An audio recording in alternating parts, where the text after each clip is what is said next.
Hi there, darlings. It's Petra. It's good to be back again. It has been a while, so I'm glad to be able to have the time to sit down and make a new video. So in my last video, I'd promised to do a question and answer, and there were very many questions. So I thought today I would take you through 5, and I'll do a second video to answer the rest of the questions. I think there were another 2 or 3 in that, so I will get back in a second video. And the second video will be for, let's see, Tiger Lily and Cindy and Pedersen. That sounds like a Norwegian name, or Finland, maybe even Sweden. But anyway, for Tiger Lily and Cindy Ann, I will get back to you in the next video, and also for Teresa Megit or Megit or Megit. I'm not sure how to pronounce that, but that'll be in a second video. So to get back on topic again, I digress. I'd just like to go through a couple of the questions. I have them all here, and I'll start with Michelle Carpenter. Michelle writes, "Hi Petra. When I escaped the ex-fiancé Narc 1 year ago, he very quickly moved on to his new supply. They are both covert narcissists. What type of supply are they providing each other, given that empaths, codependents, are usually the targets for a covert narcissist? They are still together and it's been a year. I thought they'd have killed each other by now." So Michelle, thanks for your question. Yeah, what type of supply are they providing each other? It's a very interesting question, because I know that in there are I won't mention names because I'm not a huge fan of his, but there is a self-professed narcissist here on YouTube, and he goes into this in depth. That two narcissists can coexist together, or can coexist, and that they can have quite a long relationship with each other. So I'm just going to give you my take on this. The narcissistic ex-friend that I was dealing with, as all of you know, the covert narcissist, she was in a relationship with someone whom I believe to be an overt narcissist. And their relationship lasted for, I think it was 2.5, 3 years. And it started when we were into our friendship. I think it was 1.5 years, and it ended before we ended our friendship. So I got a front row seat on the way two narcissists interact, and it is not a pretty sight. It definitely isn't. I think the way they supply each other is that one of them, of course, in this case, in the case that I'm speaking of, the male, the overt narcissist, was very out there, very made no secret of his narcissism. So he was all over the place. He was loud. He was obnoxious. He did the strangest things. He was just all up in your face. And she, the ex-friend, the covert narcissist, tended to take on the role of the victim. So I think when you have the victim, or the narcissist who takes on the role of the victim, and you have the overt narcissist, they feed off that dynamic from each other. So the overt narcissist will feed off the victim role of the covert narcissist, will try and succumb to their every need, feed into their insecurities, and the other way around, the covert narcissist, the friend in this case, would feed off her partner by way of finances. So would ask for stuff to be bought for her home, would ask for training that she wanted to follow in her line of work, expensive holidays, just expensive stuff for the home as well, paying for certain bills, and don't get me wrong, I think it is a normal thing to do when you have been in relationship with each other for a longer period of time, that of course you both have the responsibility of sharing costs, sharing the finances, paying half the bills, so it's all, the money is all in one, and you just go about that in a very mature way of being able to upkeep a home, car payments, grocery shopping, whatever the case may be. That is the normal thing to do. But I don't think it's normal when you have just when you are just becoming involved, to put all of this financial strain onto the partner, whether they are narcissist or not. But you will find that this is the dynamic where, I saw this all the time, where money was just being forked out left, right, and center. And this man, the overt narcissist, lost, in my opinion, lost a lot of finances through this relationship with my ex-friend. So that is the dynamic that you will find. And Michelle wrote here, I thought they'd have killed each other by now. Well, it came very close, Michelle, I can tell you that. It's the dynamic between the two of them. You found that at some given situation, which I was also witness to, is that you can have them both fighting for the floor of attention, So if one was out of the spotlight, then the other one would be fighting to get back in the spotlight, and vice versa. So this was, it led to the point of verbal fights, very serious verbal fights. And I witnessed I think it was once or twice, that it became physical. So there was a lot of fisting, scratching. That is what happens when two narcissists both want to take the floor, so to speak, and the one is denied and the other one is put in the spotlight. So, of course, sometimes it may work if they sort of find harmony, a sick kind of harmony in their relationship. Then these relationships can, of course, go on for 20, 30, 40 years. But if they cannot settle at some point, if they do not, if they are not compatible with each other, then you will find that, in the end, the relationship will break up, which was, in the case of my narcissistic ex-friend and her partner, the whole relationship broke up. There was no solid ground to build on that. You cannot build a solid relationship on shaky ground. It is virtually impossible. So I hope that answered your question, Michelle. Moving on to Monique Jordan. Monique writes, "Hi Petra, great video as usual. Why do you think some people that go through childhood trauma become narcs and some don't? Some people have been abandoned, molested, abused, and they get healed, but it seems that is not the story for the narc. Therefore, do you think it's ultimately a choice on their part?" Thanks. Another great question, Monique. Do I think it is a choice on their part? I don't think a narcissist makes the conscious choice to become a narcissist. I believe that, well, I know for sure that every single one of us has narcissistic traits. Every single one of us. Of course, you have the benign traits, and benign traits are those with self-confidence, who are able to function at a healthy level in society. That is the benign. Those are the benign traits. Then you have the malignant traits, which cause you to be, a full-blown narcissist. So we all have these traits. But of course, the dynamics of where you were brought up are very important when the subconscious decision is made to become either codependent or a narcissist. It is a very subconscious decision. And I think it has a lot to do, of course, with whether you were the scapegoat child in the narcissistic family, abusive family, or whether you were the golden child.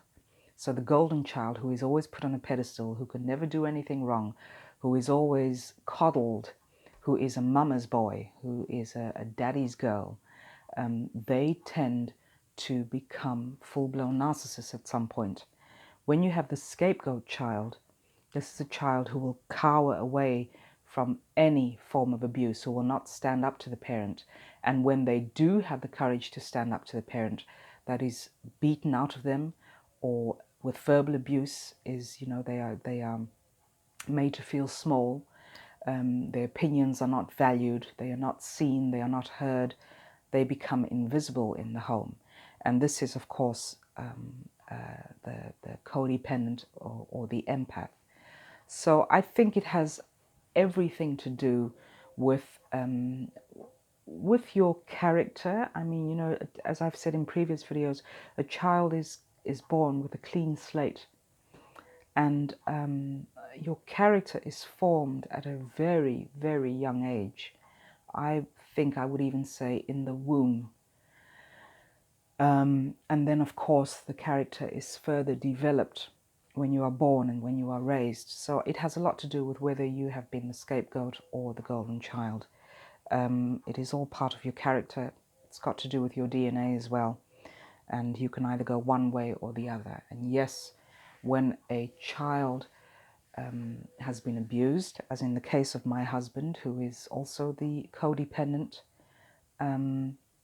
they can heal to a certain degree. A codependent can heal to a certain degree, but there are always these lingering thought patterns that you take along with you for the rest of your life. And I believe that you can recover from that by doing the inner work. You know, when you're given the tools to heal your codependency, that is not enough. Just having the tools is not enough. You have to put those tools to work, and you have to do all in your power when going through your healing to use those tools in the right way, to change your thought patterns, to alterate your belief system. And from that, from doing the inner work on a daily basis, it is a daily ritual, then based on that you can heal from codependency. So I hope that answers your question. I'll just read through. Maybe I skipped something. Yeah, some people have been abandoned, molested, abused, and they get healed. But it seems that is not the story for the narc. So, yes. So, no, it is not a conscious choice, Monique. I don't believe that it is. But, again, you can either go to full-blown narcissism or you can go towards being a codependent. So I hope that has answered it for you. If not, then, you know, please let me know. And again, I will elaborate on that. The next question is from Darnell Jones. Thank you for your question, Darnell. Is it true that female narcissists are worse than males because females are known to be more nurturing? I wouldn't say that female narcissists are worse than males because, you know, I believe any narcissist, whether they're male or female, they have the same level of toxicity, so I don't think they are worse. I do think that they are more conniving. They are more subtle in their abuse. You know, when we talk about a cat fight,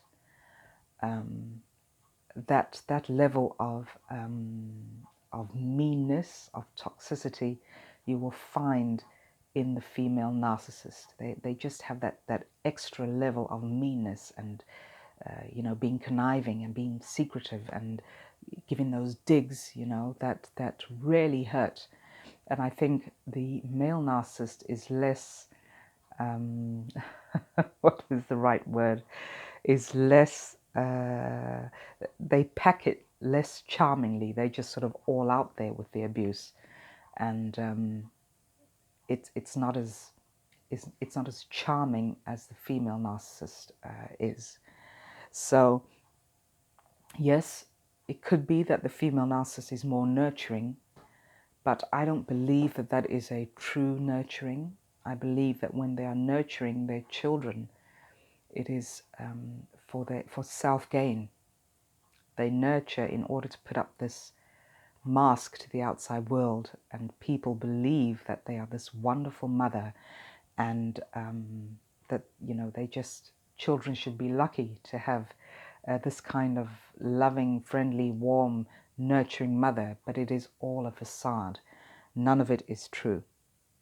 So yeah, I think female narcissists can get away with a lot more than a male narcissist because, again, they are very, very deceitful, an extra level of deceit they have. So hope that answered your question, Darnell. Angela Smith writes, why do I feel that I did something wrong, or he wants me to feel like the narcissist? Again, great question. Thank you, Angela. You know, this is what we all go through as survivors, where you feel that you have done something wrong. You feel the need to repair things with the narcissist. You feel the need to apologize.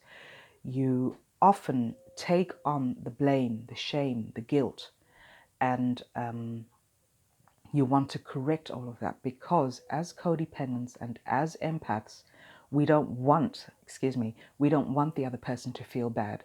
So when the narcissist says to us that we have done something wrong, when they turn things around on us, when they start projecting on us, and when they say that we are the ones to blame for their behavior, we tend to take this on because at some point, or what is usually the case, is that we do not have very high self-esteem when we get involved with a narcissist. So whatever they say to us, we will take on as our own. We will make it, we will internalize it and make everything out to be our fault. So I think, on both sides, if you look at the narcissist and the codependent, I think we are both emotionally abusive. Now let me explain that. The narcissist is outwardly emotionally abusive to the targets, to the people that they attack, to the victims.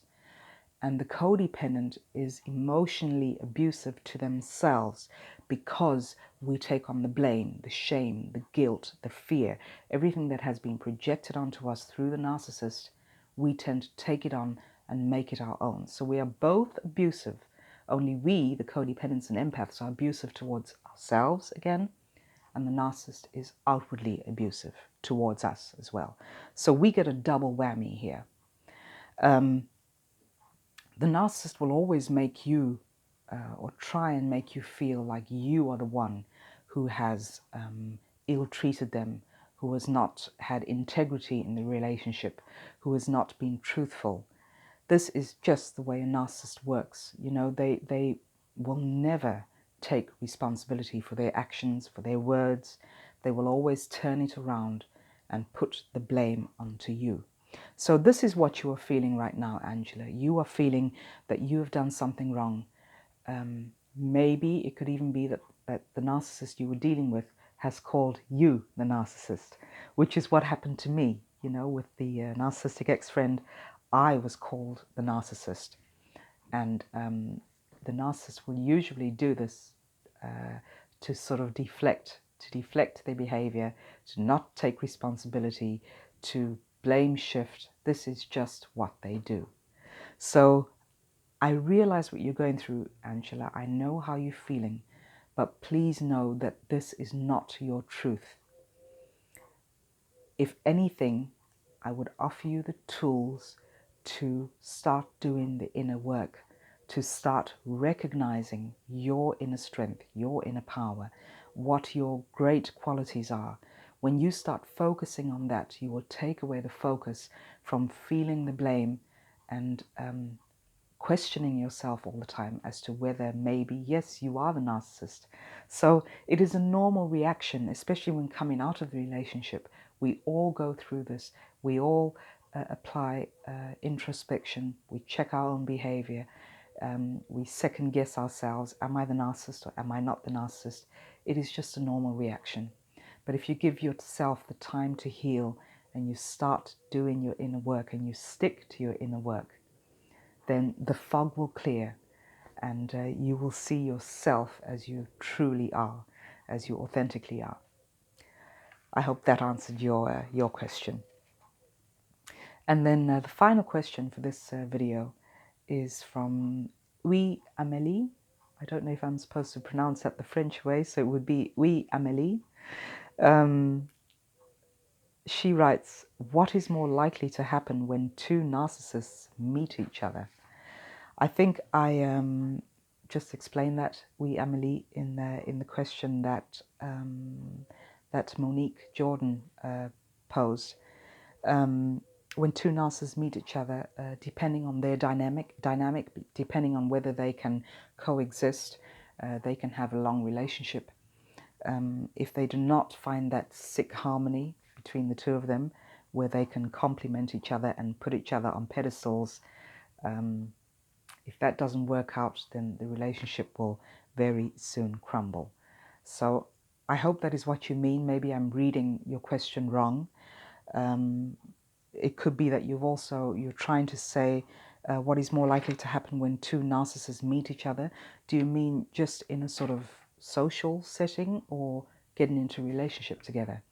I do believe, I think I'd like to add that, I do believe that if you're in a social setting at a party, or you're in a group somewhere, I do believe that narcissists recognize each other.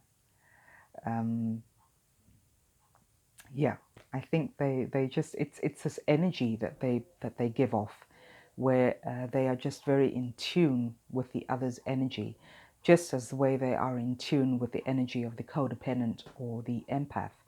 So it is all the exchange of energy. They know who the other person is, and depending on what kind of narcissist it is, they will steer clear of each other, or they will connect to get that extra bit of supply from each other. So I trust that answered your question, Oui, Amélie, and if not, please let me know and I will elaborate. Okay, that was it for this for this first question and answer, and I will go into the other ones maybe later on, depending how much time I have left today, and if not, then I will make a second one during the week. So thank you again for your questions, and keep them coming. Have a great day and speak to you all soon. Love and light to all of you. Bye now.